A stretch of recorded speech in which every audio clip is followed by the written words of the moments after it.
నమస్కారం city news కి స్వాగతం. ముందుగా ముఖ్యాంశాలు.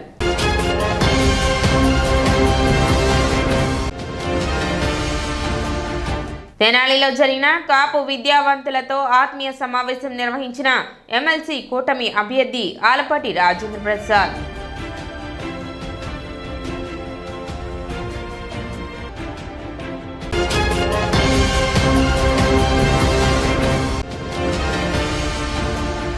కేంద్ర ప్రభుత్వం ప్రవేశపెట్టిన బడ్జెట్ను నిరసిస్తూ నిరసన తెలిపిన సిపిఎం నాయకులు.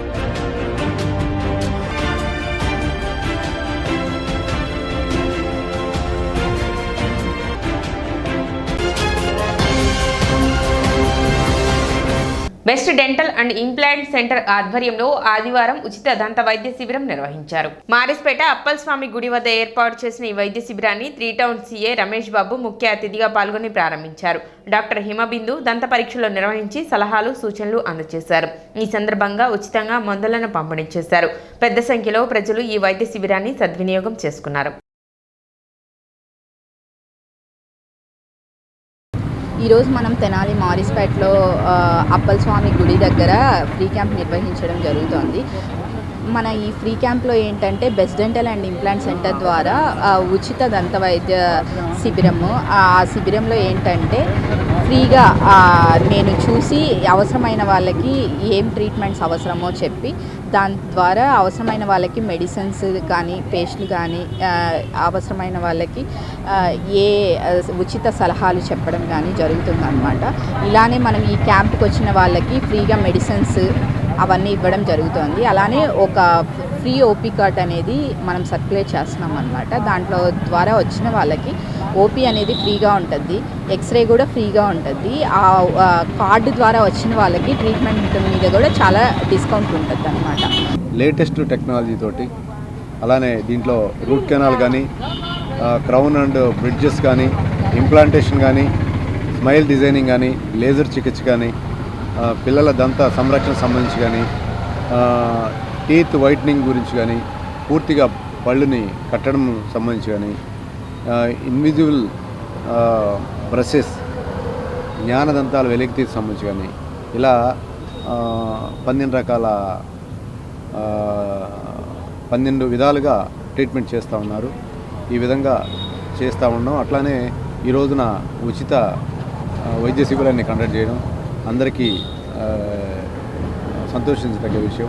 ఎమ్మెల్సీగా ఆలపాటి గెలుపును కాంక్షిస్తూ కాపు విద్యావంతుల ఆత్మీయ సమావేశం ఆదివారం నిర్వహించారు. కొత్తపేటలోని ఎన్జీఓ కళ్యాణ మండపంలో కాపు విద్యావంతుల వేదిక ఆధ్వర్యంలో జరిగిన సమావేశానికి కృష్ణా గుంటూరు జిల్లాల పట్టభద్రుల ఎమ్మెల్సీ కూటమి అభ్యర్థి ఆలపాటి రాజేంద్ర ప్రసాద్ హాజరయ్యారు. ఎమ్మెల్సీగా తన గెలుపుకు సహకరించి మంచి ప్రభుత్వానికి మద్దతు పలకాల్సిన అవసరం ఉందన్నారు. మీకు తెలియని వ్యక్తి కాదు, మీలో ఒకటిగా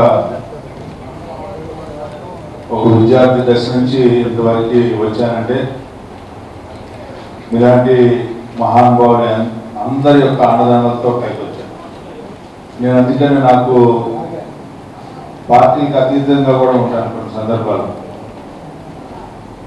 ఎవరు వచ్చినా నేను చేయగలిగిన పని ఏమైనా ఉంటే చేస్తాను, సమర్థించుకోవాల్సి వచ్చినప్పుడు సమర్థించుకుంటాను. కాదు ఈ సమస్య మనం ఒక అడుగు వెనక్కి తగ్గితే సమస్య పరిష్కారం అయితే వెనక్కి తగ్గుతాను. ఓడినా గెలిచినా నేను ఎప్పుడు ప్రజలతోనే ఉంటాను. నేను సమర్థుడిని,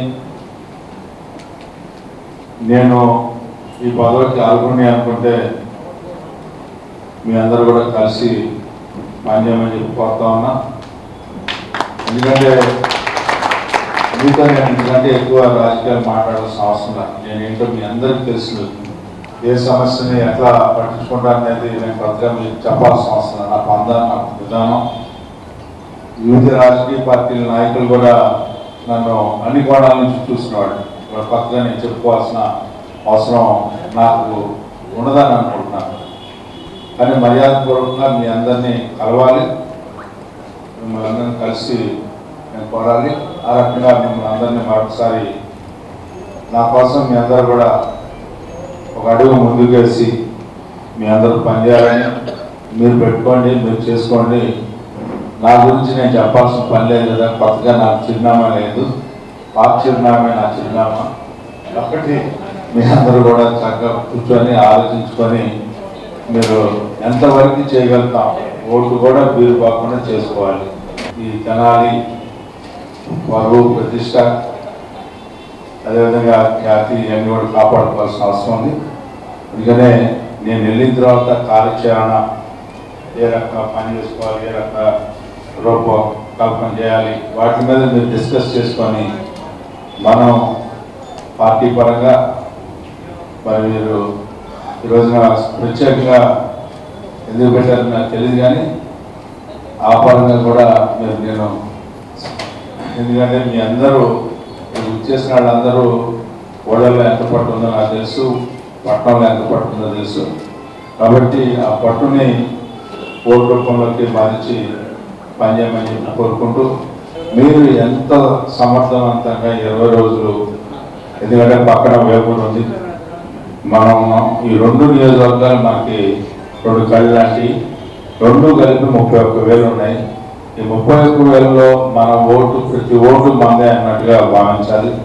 ఇంకా మనం చూసుకుంటే పక్కన చేపూరు మండలంలో కూడా ఇప్పుడు శివయ్య వీళ్ళందరూ మనకి మంచాల ఇట్లాంటివన్నీ వెళ్తారు, ఇవన్నీ కూడా మన సంతులు ఒక రకంగా చెప్పాలండి. ఒకసారి కమ్మిగా పనిచేసుకున్నట్టు చెరుకుపల్లి ఇవన్నీ మనకు సంబంధించినవి. మీరు ప్లాన్గా మీరు ఎవరెవరు ఎక్కడికి వెళ్ళాలి, ఎట్లా వెళ్ళాలి అనేది ఆలోచించుకొని మీరు ఒక్కసారి అందరూ కలిసి టూర్ వేసి వస్తే పర్ఫెక్ట్గా సెట్ అయిపోద్ది. సమావేశంలో పోస్టు స్వచ్ఛంద సంస్థ వ్యవస్థాపకులు తన్నీరు శ్రీనివాసరావు, బీజేపీ నాయకులు కటారి వాసుదేవ నాయుడు, జనసేన నాయకులు తోటకూర వెంకటరమణారావు, టీడీపీ నాయకులు Tadipaina Hariprasad, Madala Koteswararao, Kakatiya society bank chairman DL Kantharao, Kammela Rajani పెద్ద సంఖ్యలో కాపు విద్యావంతులు పాల్గొన్నారు. ఈ ఎన్నికల్లో మన కూటమి అభ్యర్థిగా బీజేపీ, అలాగే తెలుగుదేశం, జనసేన 3 పార్టీలు కలిగి ఉమ్మడి అభ్యర్థిగా మరి నిలబెట్టినటువంటి ఆలపాటి రాజేంద్ర ప్రసాద్ గారు మనందరికీ ఇతర పరిచయస్తులు, మాజీ మంత్రి. మరి ఆయన ఖచ్చితంగా చాలా సంవత్సరాల నుంచి రాజకీయాల్లో మనతో ఉన్నారు. మంచి వక్త, అలాగే ఏ పని అయినా సరే ఆయన దగ్గరికి వెళ్తే ఖచ్చితంగా ఆయన వల్ల అయితే చేస్తాడు అని ఒక గట్టి నమ్మకంతో పడుతూ ఉంటారు. ఖచ్చితంగా చేస్తారు కూడా ఆయన చేతనైంది. అటువంటి వ్యక్తిని మరి రాజకీయాల్లో మనం ఖచ్చితంగా నిలబెట్టుకోవాల్సిన అవసరం ఉంది. నెరవేర్చేటువంటి మన నాయకుడు ఆలపాటి రాజేంద్ర ప్రసాద్ గారు చిన్న పనున్న నేనున్నాను అని చెప్పేసి కూడా యాక్చువల్గా చాలా సందర్భాల్లో మేము ఎన్నో రకాలైనటువంటి కాపు కార్పొరేషన్ కానివ్వండి, వేరే పర్సనల్ పనులు కానీ, పిల్లల ఉద్యోగాలు కానీ, ఉపాధి కానీ, కాలేజీలో సీట్లు రావడంలో కానీ, ఫీజులు తగ్గించే విషయంలో కానీ, డెల్టా టైగర్ గా పేరుకొనేందుకు డెల్టా ప్రాంతంలో ఉన్నటువంటి ప్రజానికానికి అందరికీ కూడా చాలా చాలా గొప్పగా తన సేవలు అందిస్తున్నారు. ఆయన సముచిత ఎమ్మెల్సీ గా ఉండి ఆ సభలో మన తెనాలి ప్రాంత వాణిని వినిపించాల్సిన అవసరం మనందరికీ తెలుసు. ఆయన ఎంత అవసరం మనందరూ కూడా ఆ సందర్భంలో ఒక్కొక్కరు సొంతంగా ముగిస్తే సార్కి చాలా ఇంపార్టెంట్ పని ఉంది. ఈరోజు మన కృష్ణా, గుంటూరు జిల్లాల పట్టభద్రుల ఎమ్మెల్సీ ఎలక్షన్ గురించి మనం ఈ సమావేశం ఏర్పరుచుకున్నాం.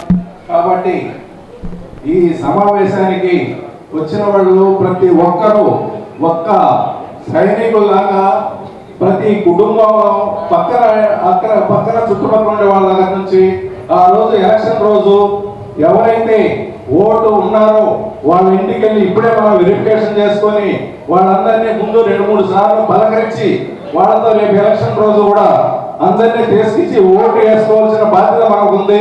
శివరాత్రికి తరలివచ్చే భక్తులకు అన్నదానం చేయడం అభినందనీయమని వేమూరు ఎమ్మెల్యే నక్క ఆనంద్ బాబు చెప్పారు. శ్రీ లీలా భవానీ పద్మశాలి అన్నదాన సత్రం గోవాడకు చెందిన క్యాలెండర్ను తెనాలిలో ఆవిష్కరించారు. ఈ సందర్భంగా మాట్లాడుతూ ఎన్నో ఏళ్లుగా భక్తుల కోసం అన్నదానం చేస్తున్నారని, ఐకమత్యంగా కమిటీ సభ్యులు ఈ కార్యక్రమం ప్రతి ఏటా నిర్వహించడం గొప్ప విషయం అన్నారు. దాతల సహకారంతో ప్రతి ఏటా 10,000 మందికి అన్నదాన కార్యక్రమాన్ని చేస్తున్న కమిటీ సభ్యులను అభినందించారు. కమిటీ అధ్యక్షుడు మార్చెల్ల నాగరాజు, కార్యదర్శి కోటేశ్వరరావు, సభ్యులు శివప్రసాద్, వెంగళరావు, శివకుమార్, అప్పారావు, బాబు, చంటి, మణి, సాయిబాబు తదితరులు పాల్గొన్నారు. 1940 నుంచి అంటే 85 సంవత్సరాల నుంచి ఈ అన్నదాన కార్యక్రమం జరుగుతుంది. దాదాపు 7-8 వేల జనాభా గుంటూరు, కృష్ణా జిల్లా, ప్రకాశం 3 జిల్లాల నుంచి దాదాపు 7-8 వేల మంది పద్మశాలి యాత్రికులకు గోవాడ శ్రీ లీలాభవాని పద్మశాలి అన్నసత్రం బాలకొండ దేవస్థాన సన్నిధి యందు అన్నదాన కార్యక్రమం నిర్వహణ జరుగుతుంది. ఈ 3 జిల్లాల నుంచి అధిక జనాభా వచ్చి ఈ కార్యక్రమం విజయం చేయడం వల్ల అందరి సంఘులందరికీ మనం ఈరోజు ఈ క్యాలెండర్ ఆవిష్కరణ ఈ దాతల చేతుల మీదుగా చేయడం జరిగింది. గోవాడలో విచ్చేసిన శ్రీ బాలకోటేశ్వర స్వామి సన్నిధానంలో ఉన్న పద్మశాలి అన్నసత్రం నందు మహాశివరాత్రి పర్వదిన సందర్భంగా పద్మశాలి సంఘీయులు అందరూ కలిసి అన్నదాన కార్యక్రమం ఏర్పాటు చేసుకున్నారు. ఆ అన్నసత్రం జమా ఖర్చుల నివేదిక మరియు అన్నసత్ర క్యాలెండర్ ఆవిష్కరణ ఈరోజు గావించడం జరిగింది. శ్రీ లీలాభవాని పద్మశాలి బౌద్ధం సంఘం వారి ఆధ్వర్యంలో 1940వ సంవత్సరం నుంచి కూడా మహాశివరాత్రి పర్వదినాన్ని పురస్కరించుకొని పద్మశాలి సంఘీయులందరికీ కూడా ఒక అన్నదాన కార్యక్రమాన్ని ఏర్పాటు చేయడం జరుగుతోంది. మరి ఆ మహాశివుని కార్యక్రమంలో భక్తులందరూ విరివిగా పాల్గొని స్వామివారిని సేవించుకుంటూ అదేవిధంగా 1940వ సంవత్సరం నుంచి ఈ రోజు వరకు కూడా ఇప్పటికి దాదాపుగా ఒక 80 సంవత్సరాల నుంచి కూడా ఈ కార్యక్రమాన్ని నిర్విరామంగా కృషి చేస్తూ ఉన్నారు. ఈ కార్యక్రమానికి మాచెల నాగరాజు గారు, అంతకుముందు నుంచి వారి తండ్రి గారు, వీరందరూ కూడా అనేక ఒడిదుడుకులు ఎదురైనా కూడా ఎక్కడా వెనుకంజ వేయకుండా ఈ కార్యక్రమాన్ని నిర్విఘ్నంగా కొనసాగిస్తున్నందుకు పద్మశాలి బౌద్ధమ సంఘం వారే కాకుండా మిగిలిన పద్మశాలి సంఘీయులందరూ కూడా వారిని అభినందిస్తూ ఉన్నారు. మరి అదేవిధంగా ఫిబ్రవరి 26-27 తేదీల్లో వినియోగించుకొని స్వామివారి కృపకు పాత్రలు కాగలని చెప్పి మనవి చేస్తాం. ఇప్పటికి చిన్న విరామం.